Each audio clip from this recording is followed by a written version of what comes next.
Only 11% of Americans between 55 and 59 are actually retired right now. And notice, I'm not saying comfortably retired. I'm saying retired, period. Meanwhile, ask people what their dream retirement age is, and almost everyone says 58. So why does almost everyone want out by 58, but almost nobody makes it? The ones who did make it built a system that the people still at their desk at 68 never built. Today, I'm showing you the 4 pillars of that system, and exactly what you need to do before that window closes on you too. Here's the path everyone gets handed.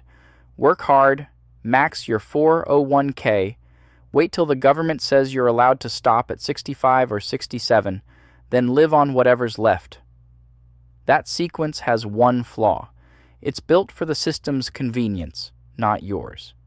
Social Security's full retirement age is 67. Medicare doesn't start until 65. That's a 5-year gap most people never plan for. And the numbers back this up. The median retirement savings for people aged 55 to 64 sits under $90,000. Not the bottom, the middle. Half the country, a decade from the finish line, with less than 6 figures saved. That gap doesn't close with a slightly bigger paycheck. It closes with a different system. So let's meet 2 people who took completely different paths from the exact same starting point. Let's set the statistics aside for a second. Look at this instead.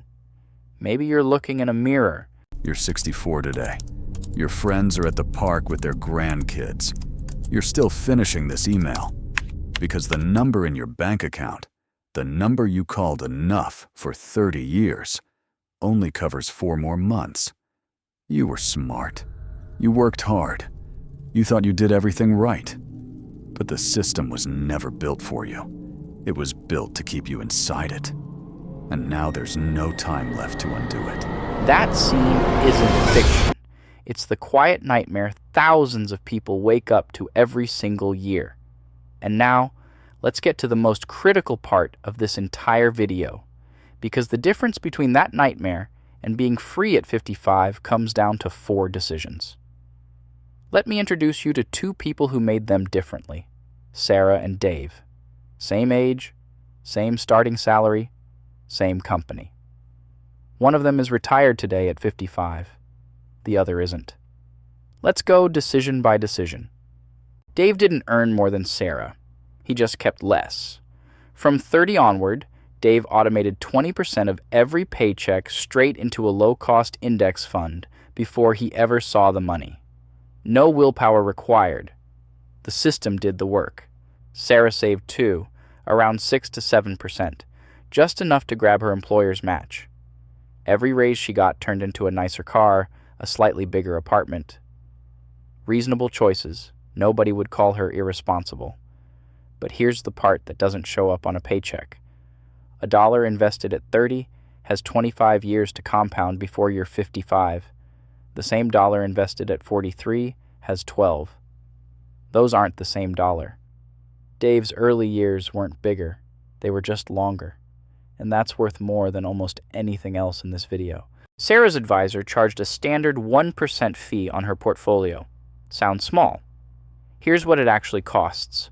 A $1 million portfolio growing at 7% over 30 years with a 1% annual fee ends up worth roughly 25% less than the same portfolio with no fee.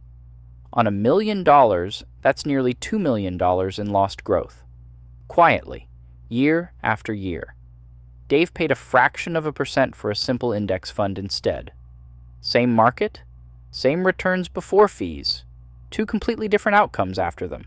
This is the one almost nobody sees coming, and it's the one that actually broke Sarah's plan. Sarah retired at 62, feeling ready. She'd done the math on her savings. What she hadn't done the math on was health insurance, because at 62, you're 3 years away from Medicare, and you're buying coverage as a private individual for the first time in your life. Her first monthly bill was over $1,200. For 3 years, that's tens of thousands of dollars before a single doctor's visit, and insurers are allowed to charge older buyers nearly 3 times the base rate the closer you get to 65. If you're aiming for 55 instead of 62, you're not bridging 3 years, you're bridging 10. That's not a rounding error in your retirement plan.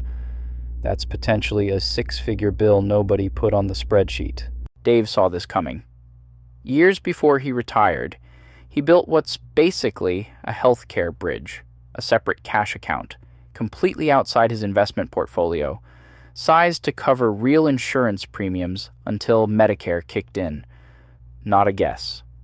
A real number, calculated in advance, sitting in cash so a market downturn could never touch it. It's the most boring financial decision in this entire video. It's also the one that determines whether your retirement actually survives contact with reality.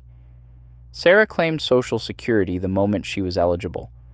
That decision permanently cut her monthly check by roughly 30% for the rest of her life. Dave waited. Every year you delay past full retirement age adds roughly 8% to your monthly benefit. Guaranteed, inflation-adjusted, government-backed. It's close to the safest investment return you can find anywhere, but it only works if your portfolio and your healthcare bridge can cover the gap until then.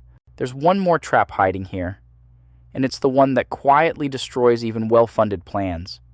If the market crashes in your first few years of retirement, you're forced to sell more shares just to cover your living expenses at exactly the worst possible time. Those shares are gone. They can never participate in the recovery that comes later. The math doesn't care how good your average returns look over 30 years. What matters is what happens in those first few years when a downturn hits while you're also withdrawing. Dave kept enough cash on hand, separate from his investments, that he was never forced to sell during a downturn. If the market dropped, he simply lived off cash for a while and let his portfolio recover untouched. Sarah didn't have that cushion. When the market dipped early in her retirement, she had no choice but to sell at the bottom, just to pay her bills. That one missing decision quietly undid years of good ones. So let's bring this all together. 4 decisions, and the order they go in actually matters. 1. Push your savings rate as high as possible, as early as possible. Not a bigger paycheck, a bigger percentage. That single number does more work than almost anything else in this video. 2. Cut every fee above a fraction of a percent. It sounds small on a statement. Over 30 years, it's potentially millions of dollars quietly handed to someone else. 3. Build a real healthcare bridge before you retire, not after you realize you need one. This is the gap that breaks otherwise solid plans, and it's almost entirely avoidable if you plan for it early. 4.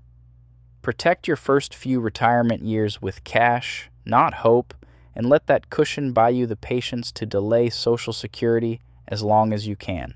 None of this is exciting. None of it is a hot stock tip or a secret loophole. It's 4 boring decisions, made early and repeated without interruption for 20 or 30 years. While everyone else is checking their portfolio every day and changing their plan every 6 months. If this helped you see where your own plan might have a gap, hit subscribe. Every week I break down one piece of the real retirement math. No fluff, nothing to sell you, just the numbers that actually matter.